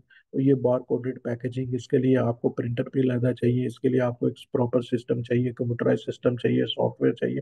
तो उससे सम टाइम जो कॉस्ट है पर डिलीवर्ड डोज बिकम्स हाई, कि उससे थोड़ी सी जो कॉस्ट है ना वो पेशेंट के लिए थोड़ी सी बढ़ जाती है। अब चूंकि ये सारा काम जो है फार्मेसी के अंदर हो रहा होता है, तो फार्मेसी के अंदर जो प्रोसेसिंग टाइम जो है ना वो बहुत ज्यादा बढ़ जाता है।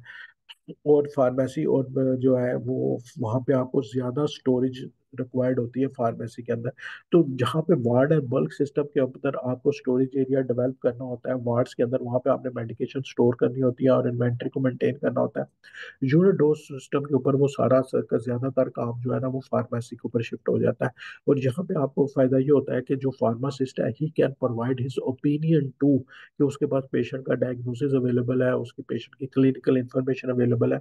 अगर उसने कोई डोज एडजस्टमेंट करनी है या उसने देखना है कि ये एंटीबायोटिक पिछले 1 हफ्ते से चल रही है, तो वो अपनी ओपिनियन जो है ना वो भी इसमें दे सकता है। बाकियों में आपने देखा होगा कि फार्मासिस्ट की ओपिनियन जो है विच इज़ वेरी इंपॉर्टेंट, वो नहीं हो रही होती।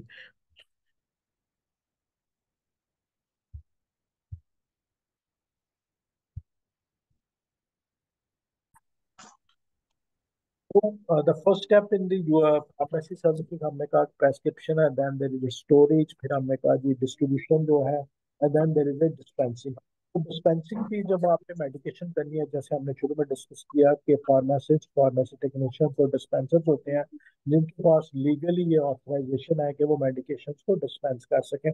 तो डिस्पेंस करने से पहले डेफिनेटली आपने प्रेस्क्रिप्शन को प्रॉपरली स्टडी करना है, तो प्रेस्क्रिप्शन लीगल होनी चाहिए, वैलिड होनी चाहिए, एलिजिबल होनी चाहिए, और इशू करने से पहले always check for expiry date के उसके ऊपर जो है एक्सपायरी डेट को आपने क्लियरली उसके ऊपर देखना है।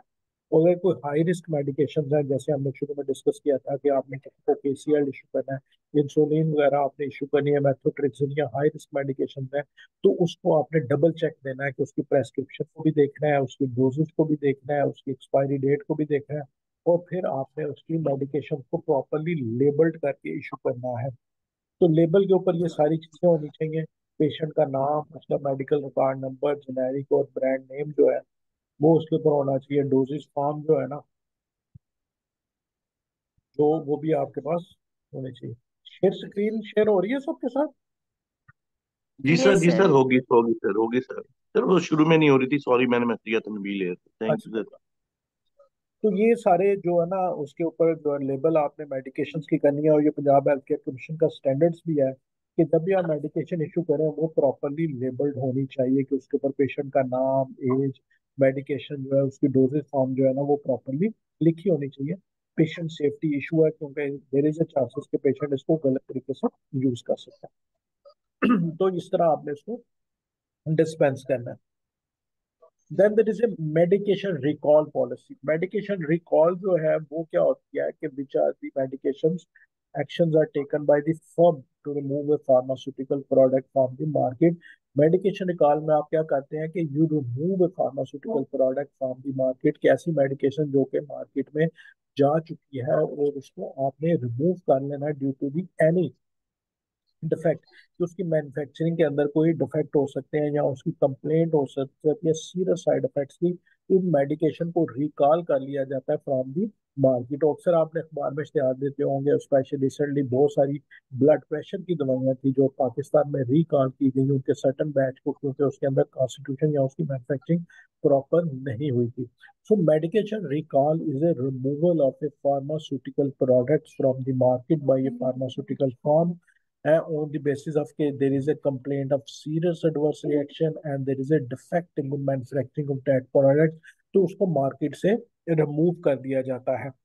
तो मोस्टली जो है वो कौन रिमूव करता है? Manufacturer itself. अगर उसने अपने क्वालिटी कंट्रोल के दौरान कोई चीज आइडेंटिफाई कर लिया है कि देर वॉज ए डिफेक्ट, या उसको बहुत ज्यादा कोई कंप्लेंट्स आ रही होती है, कि पूरी दुनिया में देखें एक फार्मा को विजिलेंस का सिस्टम होता है, जब भी कोई दवाई मार्केट में आती है तो उसके साइड इफेक्ट्स को मॉनिटर किया जाता है, वो रिपोर्ट किया जाता है। हमारे मुल्क में ये नहीं है, लेकिन जो अच्छे मुल्क है वहाँ पे ये फार्मा को विजिलेंस सिस्टम अवेलेबल होता है।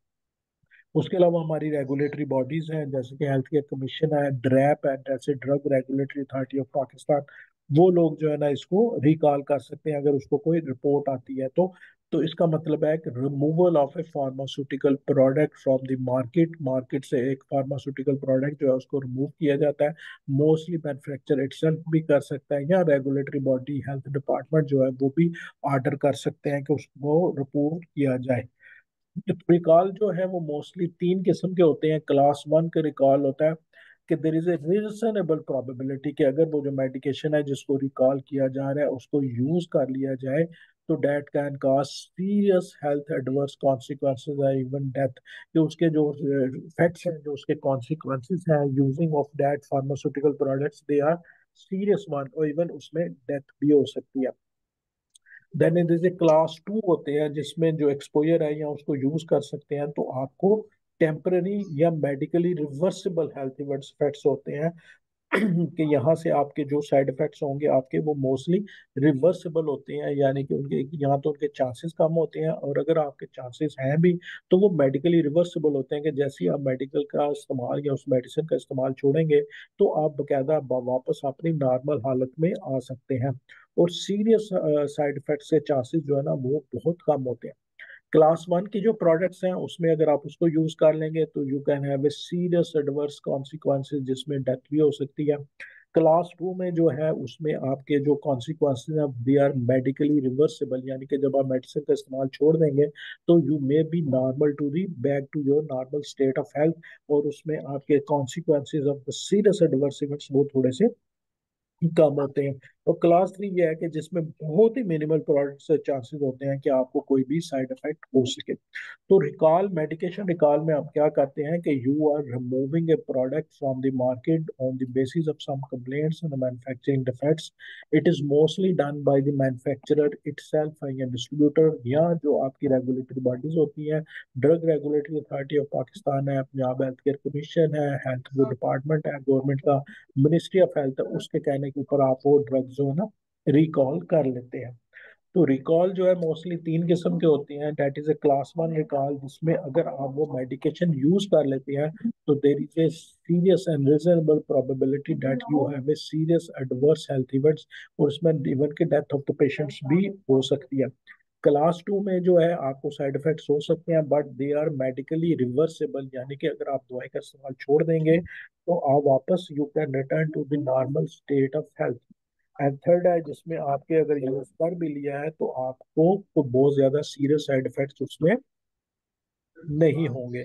तो every hospital need to have a medication recall system, कि जब भी गवर्नमेंट या मैन्युफैक्चरर वो मेडिकेशन रिकॉल करता है तो बीइंग ए हॉस्पिटल एडमिनिस्ट्रेटर आपकी ड्यूटी है कि आप उस प्रोडक्ट्स को अपने हॉस्पिटल में से रिमूव करेंगे। रिमूव कैसे करेंगे? नंबर वन, आपकी जो स्टोरेज एरिया है, जो आपका फार्मेसी है, वहां से आपने ये सारा प्रोडक्ट जो है ना उसको रिमूव करना है। नंबर टू, आपने अगर वो प्रोडक्ट डिस्ट्रीब्यूट किया हुआ है, आपने अपने वार्ड्स में भेजा हुआ है, तो उसको अपने वार्ड में से और या सैटेलाइट फार्मेसीज जो है उसमें से रिमूव करना है। थर्ड, क्या आपने किसी पेशेंट को वो मेडिकेशन इशू कर दी है तो आपने उस पेशेंट्स को कॉल करना है कि वो आपको मेडिकेशन जो है ना वो वापस करके जाएं और इसको इस्तेमाल ना करें। तो ये तीनों, इसीलिए जब आप शुरू में जब प्रेस्क्रिप्शन के स्टैंडर्ड्स पढ़े थे तो उसमें हमने कहा था कि जो प्रेस्क्राइबर है उसकी कॉन्टैक्ट डिटेल्स भी होनी चाहिए और जो पेशेंट्स हैं उसकी कॉन्टैक्ट डिटेल्स होनी भी जरूरी है, कि in case of such recall आप पेशेंट को कॉल करें और उसको बताएं कि ये medication is not meant for use no, और आपने ये मेडिकेशन वापस दे के जानी है। तो तीनों जगहों से आपने अपने नंबर वन फार्मेसी से आपने अपने प्रोडक्ट्स को रिमूव करना है। जिन डिपार्टमेंट्स एंड यूनिट को आपने इशू किए हुए डिस्ट्रीब्यूट किए हुए वहां से, वार्ड से, यूनिट से, सैटेलाइट फार्मेसी से रिमूव करना है। And then the patients to home this medication has been issued, उनसे भी आपने कॉल करके उन्हें कहना है कि मेडिकेशन जो है वो आपने यूज नहीं करनी और इसको आपने वापस करके जाना है। तो ये, अस्सलाम वालेकुम सर। जी जी जी मैम। जी सर, इसमें इसमें मेरा ये क्वेश्चन था कि ये तो उसी जगह पॉसिबल हो सकेगा कि जहाँ पे कंप्यूटराइज्ड प्रिस्क्रिप्शंस लिखे जाते हैं, जहाँ पे मैनुअल लिखे जाते हैं, वहां तो नहीं याद रहेगा कि किस पेशेंट को क्या मेडिसिन दी थी जी बिल्कुल, अगर जो हमने है रिकॉल ज्यादातर, करनी है। जी ज्यादातर तो बात यही है कि कंप्यूटराइज, लेकिन अगर आप देखें पाकिस्तान में फार्मेसी और लेबोरेटरी के दो बिजनेस ऐसे हैं जहां पे आपको बहुत ज्यादा ऑटोमेशन मिलती है, बहुत ज्यादा सॉफ्टवेयर मिलते हैं। रीजन ये है कि ये दोनों ही जो डिपार्टमेंट है आपके, laboratory, radiology and the pharmacy, they are revenue generating department, वहां से आपको बहुत ज्यादा रेवेन्यू आता है। तो मोस्टली ये सारे डिपार्टमेंट्स जो हैं वो मोस्टली हमारे यहाँ पे कंप्यूटराइज ही होते हैं। आप देखें अगर हमारे हॉस्पिटल्स में, फार्मेसी पे, हर जगह आपको थोड़ा सा कंप्यूटराइज सिस्टम मिलता ही मिलता है। लेकिन उस कंप्यूटराइज सिस्टम को कितना इफेक्टिवली वो लोग यूज कर रहे हैं, तो डेफिनेटली अगर आप डॉक्टर्स का नाम लिखेंगे, अगर आप पेशेंट का नाम, उसका नंबर लिखेंगे, तो वो आप उसको इजीली यूज कर सकते हैं। उसके अलावा ये सिस्टम बड़ी अच्छी तरह यूज होता है जहाँ पे सेंट्रलाइज्ड पेशेंट डेटा होता है। जैसे मैं आपको बता दूं, पीटीसीएल के पेशेंट है, सीएमएच के पेशेंट है, सोशल सिक्योरिटी हॉस्पिटल के पेशेंट है, जहाँ पे कंटिन्यूसली पेशेंट आपके फॉलो अप में रहता है। मैं जैसे आप एग्जांपल, जो मेरे भाई जो है पीटीसीएल से मेडिसिन लेते हैं, तो उनको जब ब्लड प्रेशर की दवाई रिकॉल की गई तो उनको कॉल करके कहा कि आज ये आप फार्मेसी जो है ना ये मेडिकेशन जो है ना वापस करके दे के जाए। तो डेफिनेटली ये रिकॉल वहीं पे पॉसिबल है जहां पे आपके पास प्रॉपर पेशेंट का डाटा अवेलेबल है। अगर नहीं है तो फिर आपके लिए प्रॉब्लमेटिक रहता है। लेकिन एटलीस्ट आप अपनी फार्मेसी से आप मुसलसल जो यूज है उसको कम कर सकते हैं, अपनी फार्मेसी से रिमूव करें, और जो आपके यूनिट्स हैं, जो वार्ड्स हैं जिनको आपने इशू किए हुए हैं, वहां से रिमूव करें। और इफ पॉसिबल जो आपके पास पेशेंट आ रहे हैं उनको फिर आप कॉल करके उनसे भी वापस मंगवाएं।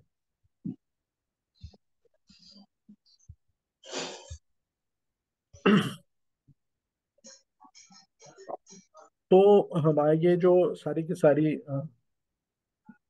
पंजाब हेल्थ केयर कमीशन का जो है पूरा एक इसका सेक्शन है जिसको हम कहते हैं management of medication.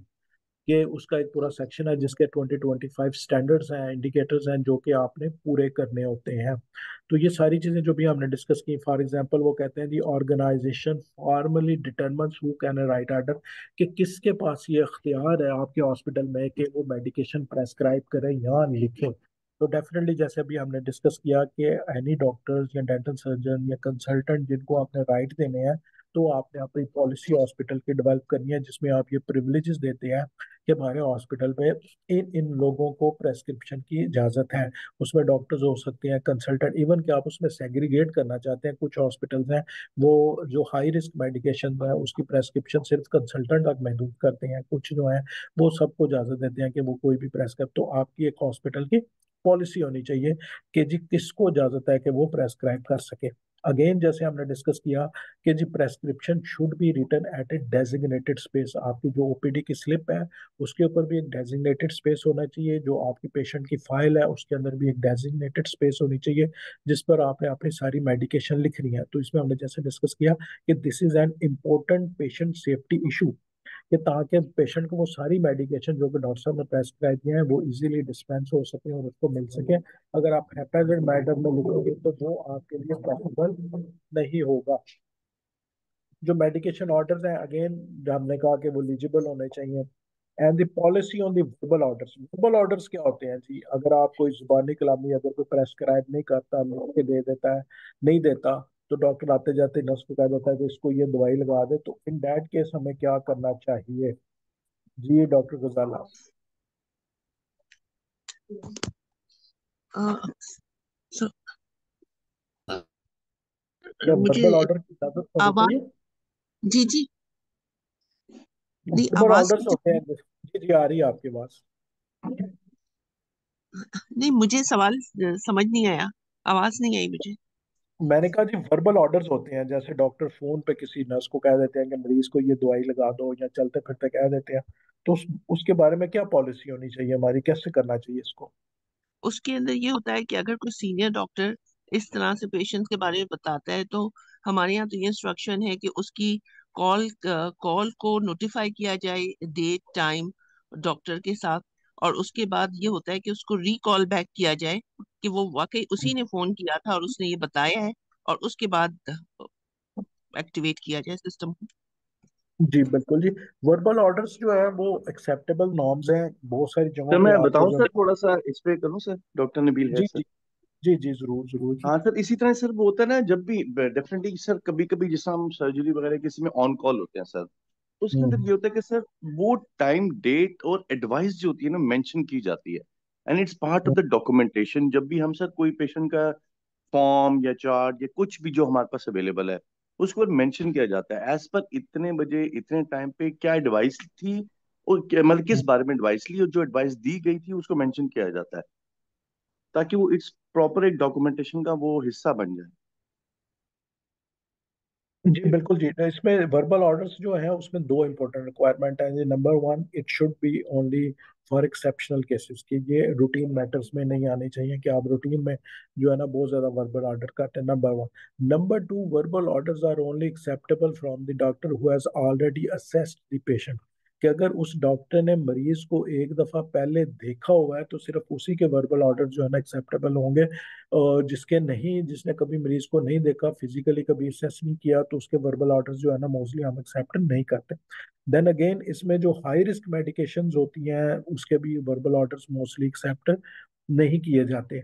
And that is the authority of the nursing staff जो ऑन ड्यूटी है, उसकी मर्जी है कि वो आपके वर्बल ऑर्डर एक्सेप्ट करे या ना करे, शी कैन रिफ्यूज। लेकिन दो इनिशियल कंडीशन जो है, नंबर वन के एक्सेप्शनल केसेस में होना चाहिए, रूटीन मैटर्स नहीं होना चाहिए। Number two, it should B by the doctor who has already assessed the patient, को उसने मरीज को एक दफा देखा होगा, ताकि वो आपको एक्यूरेट जो है ना इंफॉर्मेशन जो है, एक्यूरेट एडवाइस जो है ना वो आप दे सके। अगेन बाकी सारे काम जो जैसे भी आपने बताया कि हमने उसको डॉक्यूमेंट करना है, टाइम एंड डेट करना है, दो लोगों ने उसको वेरीफाई करना है, और एज सुन एज पॉसिबल जैसे ही वो डॉक्टर्स फिजिकली अवेलेबल होंगे तो वो ऑर्डर साइन करेंगे। ये सारी चीजें जो है ना उसके साथ साथ अटैच करनी है।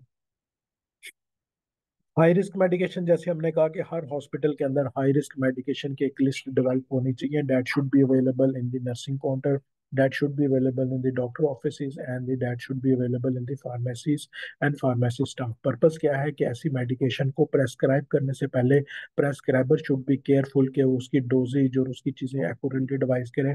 जो डिस्पेंसर है जिसने वो हाई रिस्क मेडिकेशन डिस्पेंस करनी है, ही शुड बी केयरफुल, वो डबल चेक करे सारी चीजें। और जिसने एडमिनिस्टर करनी है nursing staff, he should be careful, उसको डबल चेक करे कि ये हाई रिस्क मेडिकेशन जो है ना वो मैं लगाने लगी।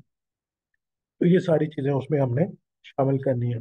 स्टोरेज और डिस्पेंसिंग मेडिकेशन रिकॉर्ड जैसे भी हमने डिस्कस किया उसका होना चाहिए। एक्सपायरी डेट्स आपने देखनी है। लेबलिंग रिक्वायरमेंट्स जो है वो सारी की सारी पूरी होनी चाहिए।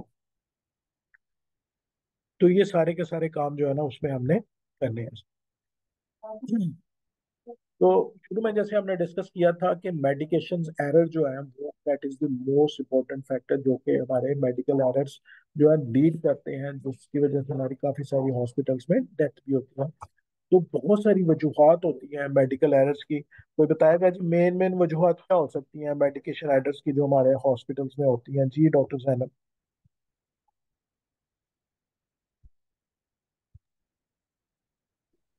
जी सर, इसमें ये हो सकता है कि मेडिसिन जो लिखी हुई है वो क्लियरली नहीं लिखी हुई प्रेस्क्रिप्शन पे, हम्म।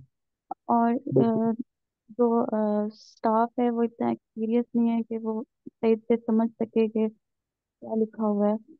और इसके अलावा बहुत ज़्यादा क्राउडेड जो वार्ड्स होते हैं उसमें हम्म। जल्दी जल्दी में हो सकती है कोई गलती। हम्म। बिल्कुल आपने कहा कि जी ये सारे फैक्टर्स जो है ना वो ऑपरेट करते हैं। इसमें सबसे इंपॉर्टेंट चीज़ है absence of A safety culture, कि आपके हॉस्पिटल में कोई सेफ्टी की एनवायरनमेंट ही नहीं है, कोई सेफ्टी का कल्चर नहीं है। There is a no return policies. जैसे अगर आप देखें तो बहुत सारी जो रेगुलेटरी बॉडीज हैं जैसे पंजाब हेल्थ केयर कमीशन है, सिंध हेल्थ केयर है ना, उनका फोकस क्या होता है कि हर चीज के बारे में एक आपकी एक रिटर्न पॉलिसी अवेलेबल होनी चाहिए जो कि आपको गाइड करे for the execution of this certain task. तो शुरू में जैसे हमने डिस्कस किया कि प्रेस्क्रिप्शन पॉलिसी आपकी होनी चाहिए कि किसने प्रेस्क्राइब करना है, उसके प्रेस्क्रिप्शन के स्टैंडर्ड्स होने चाहिए कि आपने डोजेज लिखनी है, फ्रिक्वेंसी लिखनी है। सिमिलरली आपने कैसे प्रेस्क्राइब करना है। अगर आप नेबुलाइज कर रहे हैं तो आपने वॉल्यूम ऑफ द डोज लिखना है। अगर आपने बच्चे को प्रेस्क्रिप्शन देना है तो वेट आपने उसके अंदर लिखना है। और ट्रेलिंग जीरो आपने यूज नहीं करना, लीडिंग जीरो आपने यूज करना है। तो ये सारी रिटर्न प्रेस्क्रिप्शन पॉलिसीज जब तक आपके पास नहीं होंगी तो आप अपने स्टाफ को उसके मुताबिक गाइड नहीं कर सकते। Then again poor monitoring and communication होती है। अगर मेडिकेशन एरर हो जाते हैं तो उसको यूज किया जाता है for the penalization of the staff. उसके ऊपर ब्लेम गेम शुरू हो जाती है कि डॉक्टर की गलती थी, नर्स की गलती थी या फार्मासिस्ट की गलती थी। तो कोई प्रॉपर अकाउंटेबिलिटी का सिस्टम जो है ना वो हमारे पास अवेलेबल नहीं होता। We are not learning from our near misses and worse जो होते हैं। तो जब तक ये कल्चर सेफ्टी का डेवलप नहीं होगा, हम अपने मिस्टेक्स को आइडेंटिफाई नहीं करेंगे, उसको एनालाइज नहीं करेंगे, तो उतनी तक चीजें थोड़ी सी बेहतर नहीं होंगी। तो भी जैसे आपने फरमाया कि workload is directly proportional to the error. जितना आपका वर्कलोड बढ़ता जाएगा और नर्स टू पेशेंट रेशो आपकी अप्रोप्रिएट नहीं होगी, उतने चांसेस ऑफ एरर जो है ना वो आपके बढ़ते चले जाएंगे। और सबसे इंपॉर्टेंट चीज doing two things at one time, के जैसे मोस्टली कि अगर आप दो मरीजों को इकट्ठी दवा लगानी शुरू कर दिया, आपने दो इंजेक्शन जो है इकट्ठे आपने बनने शुरू कर दिया, या आप जो है साथ मोबाइल यूज कर रही हैं, डिस्ट्रैक्टर है आपके पास, तो उससे भी चीजें जो है ना वो कंप्रोमाइज होती हैं और उससे भी आपके चांसेस ऑफ जो एरर जो है ना वो बढ़ सकते हैं। रशिंग शिफ्ट अगर आपकी चेंज हो रही है तो आप जाने वाला स्टाफ जो है ना वो जल्दी में को मेडिकेशन लगा रहा है जो है, उससे भी चीजें जो है ना वो थोड़ी सी ये होती हैं। फटीग होती है, बोर्डम होती है कि ये आपने सोच लिया है कि मेरे से गलती हो ही नहीं सकती। आप पिछले 5 साल से 10 साल से एक काम कर रहे हैं। स्पेशली वो लोग जो कि एक ही मेडिकेशन डेली बेसिस पे मरीजों को देते हैं। मसलन आईसीयू का स्टाफ है, उसने सडेशन देनी है तो वो बॉदर नहीं करता कि मैंने कितनी सडेशन देनी है। वो समझते हैं कि इससे कुछ हो ही नहीं सकता। सिमिलरली बहुत सारी जगहों पे जहाँ पे आप कंटिन्यूसली काम कर रहे होते हैं तो डबल चेक का सिस्टम जो है ना वो थोड़ा सा कंप्रोमाइज हो जाता है। तो ये सारे फैक्टर्स जो होते हैं, जो कि ह्यूमन फैक्टर्स हैं, जो कि काम कर रहे होते हैं in the operating behind the medication errors, और उसमें कंट्रीब्यूट करते हैं। तो हमारा जो पर्पस था, जैसे अभी हमने बहुत सारा जो डिस्ट्रीब्यूशन सिस्टम देखा, तो उसमें हमने एफर्ट्स ये करने हैं कि मूविंग टुवर्ड्स द मेडिकेशन, कि हम इसमें से ह्यूमन फैक्टर्स को, ह्यूमन एलिमेंट्स को जितना रिड्यूस कर सकते हैं, जितना मिनिमाइज कर सकते हैं, वो उसको करते चले जाएं। उसकी पर्पस ये है कि इसमें मेडिकेशन एरर्स में जो सबसे ज्यादा चीजें इन्वॉल्व हैं वो ह्यूमन फैक्टर्स हैं, ह्यूमन नेग्लिजेंस है, जिसकी वजह से चीजें जो है ना वो कंप्रोमाइज्ड होती हैं। चलें जी, यहाँ था कोई question ji?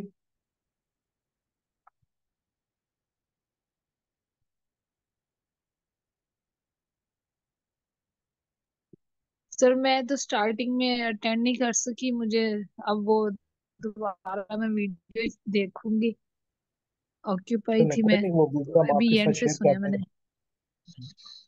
Thank you sir. हैं।